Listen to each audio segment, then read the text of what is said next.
इतनी शक्ति हमें देना दाता, मन का विश्वास कमजोर होना।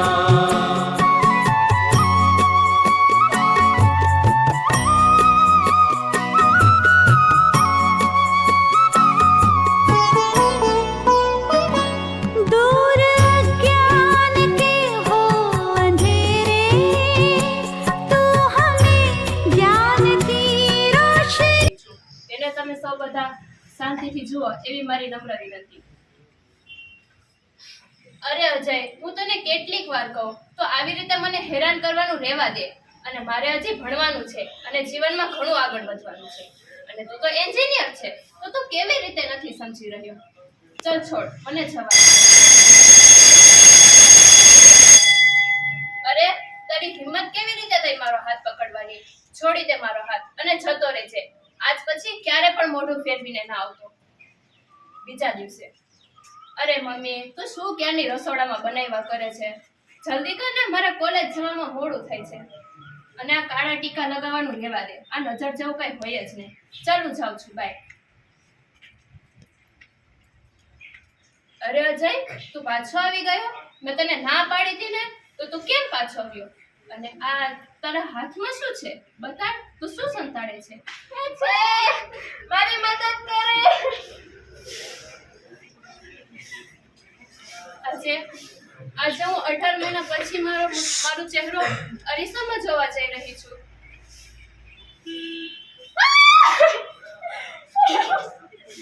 આ તૂટેલો કાચ જોઈ રહ્યો છો તમે બધા? બસ એવી જ રીતે વિખેરાઈ ગયું છે મારું જીવન. ઓઢીને ફરું છું. બેન્જી નથી, શરમાળ પણ નથી. બસ આ જ છે મારી સચ્ચાઈ. આ જ છે મારું મોઢું ને આ જ છે મારી સચ્ચાઈ. પપ્પા તો મને પરી કહેતા હતા. મારા પપ્પા મને એમ કહેતા હતા કે બેટા તું જ મારી પરી છે. પણ તે દિવસે તેના હાથમાં કંઈક હતું. મને કઈ જ ખબર ન પડી રહી હતી તેના હાથમાં શું છે, મારી સાથે શું થઈ રહ્યું છે. તેણે મારા મોઢા પર કંઈક ફેંક્યું અને મારો ચહેરો તો એવી રીતે ટપકી રહ્યો હતો જેવી રીતે સળગતી મીણબત્તીમાંથી મીણ ટપકી રહ્યું હોય. શું એ મારી ભૂલ હતી? કહો ને બધા, શું કઈ મારી ભૂલ હતી?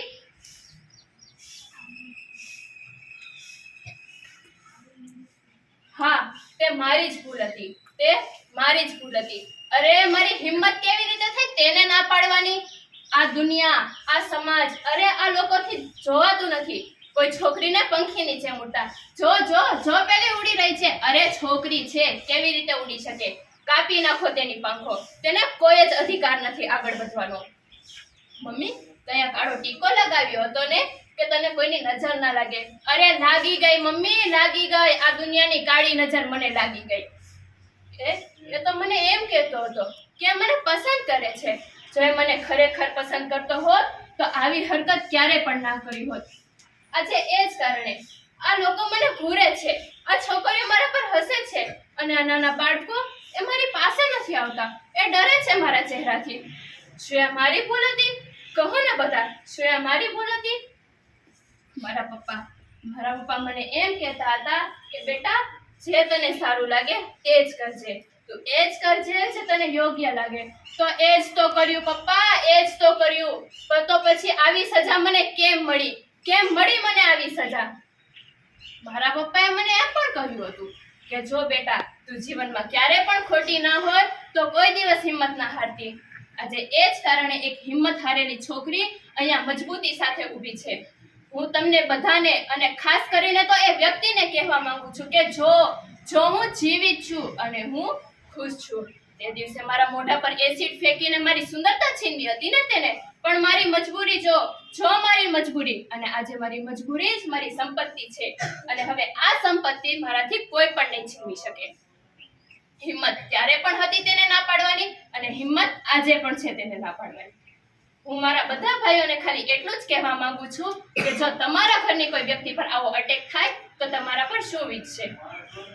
દરેક દીકરી ત્યારે જ પોતાની જાતને સુરક્ષિત સમજશે જ્યારે તમે બધા ભાઈઓ તેને સમજીને તેની મદદ કરો.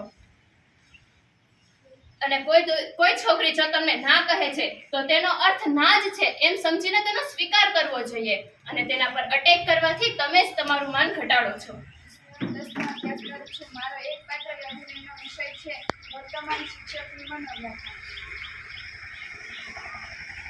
આજે તો મોડું જ થઈ ગયું. ચાલો જલ્દીથી ક્લાસમાં પહોંચી જાઓ, નકર તો પ્રિન્સિપલ સાહેબ ગુસ્સે થઈ જશે. ગુડ મોર્નિંગ બાળકો, મજામાં ને? આપણે સૌ પ્રથમ હાજરી પૂરી લઈએ, નકર તો કોન્ટેક્ટ બંધ થઈ જશે. અરે નેટવર્ક જ નથી આવતું. અરે આવી ગયું. ચાલો હાજરીમાં ધ્યાન, બિલકુલ અવાજ નહીં. Roll number 1, roll number 2, roll number 3. શું આચાર્ય સાહેબ બોલાવે છે? હમણાં જાઉં છું. Roll number 4, roll number 10. હમણાં જાઉં છું.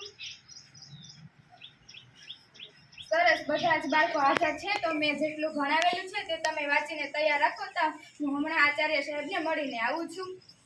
આચાર્ય સાહેબને મારું શું કામ હશે? કામ હશે, ચાલો જઈને પૂછી લો. જી સાહેબ, આપે મને બોલાવી, મારું શું કામ? શું સાહેબ, અત્યારે એકમ કસોટી લેવાની છે. પણ સાહેબ મારી વાત તો સાંભળો. હું 3 દિવસથી તાલીમમાં ગઈ હતી.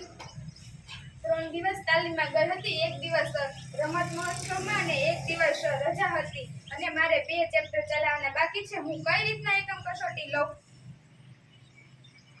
કઈ રીતના એકમ કસોટી લઉં?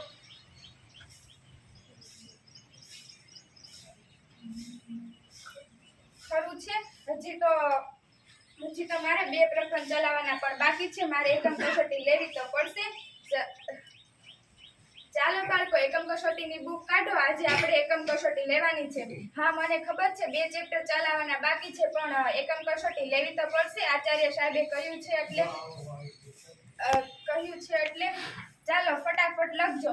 પ્રશ્ન નંબર 1, આ પ્રશ્ન નંબર 2, આ પ્રશ્ન નંબર 3. શું આચાર્ય સાહેબ બોલાવે છે? હમણાં જાઉં છું. પ્રશ્ન નંબર 4, આ પ્રશ્ન નંબર 5. બાળકો ઝડપથી લખજો. હું આચાર્ય સાહેબને મળીને હમણાં જાઉં છું. આચાર્ય સાહેબને ફરી શું મારું કામ હશે? ચાલો જઈને પૂછી લો. જી સાહેબ, આપે મને બોલાવી, મારું શું કામ? શું સાહેબ, અત્યારે 100% રજીસ્ટ્રેશન કરવાનું છે. પણ સાહેબ, હું 1 દિવસમાં કેવી રીતે કરું? હું સોમવારે કરી દઉં તો ન ચાલે? શું અધિકારી સાહેબનો ફોન હતો કે ફરજિયાત કરવાનું જ છે? આજે છેલ્લો દિવસ છે. પણ સાહેબ, સોમવારે કરું તો ન ચાલે? કઈ નહીં, મારાથી બનશે તેટલો પ્રયત્ન કરીને તમને મોકલાવી દઈશ. ખરું છે, હજી બધી સ્કૂલોમાં રજીસ્ટ્રેશન અને 100% રજીસ્ટ્રેશન અને આંકડા પૂરવાની સ્પર્ધા ચાલી રહી છે. કોર્સની તો કઈ પડી જ નથી. અરે મને ભૂલાઈ જ ગયું કે સોમવારે મારે રમત મહોત્સવમાં અને મંગળવારે વિજ્ઞાન મેળામાં અને બુધવારે તમારે બાળ પ્રતિભા સ્પર્ધામાં જવાનું છે. અને ગુરુવારે તમારે શેર મૂકીને બાને દવાખાને લઈ જવાના છે. અને શુક્રવારે મારે ગણિતના 4 ચેપ્ટર લખવાના છે, એ પણ એક સાથે. હું કઈ રીતના મૂકીશ? અને શનિવારે તો પાછી એકમ કસોટી આવીને ઊભી રહી જશે. અને ઓલા વખતની એકમ કસોટી પણ બાકી છે. ક્યારેક તો મને એમ થાય કે હું આ શિક્ષકની નોકરી જ મૂકી દઉં. અને આ શિક્ષક તો મારા અંદરના શિક્ષકને જ મારી નાખશે. હાશ, ક્યારેક તો મને એમ થાય કે હું ઘરે શિક્ષકની નોકરી મૂકીને ઘરે જ બેસી રહું. પણ ના, હું મારા સ્ત્રીની જવાબદારી અને શિક્ષકની જવાબદારીને નિભાવીને જ રહી જવી.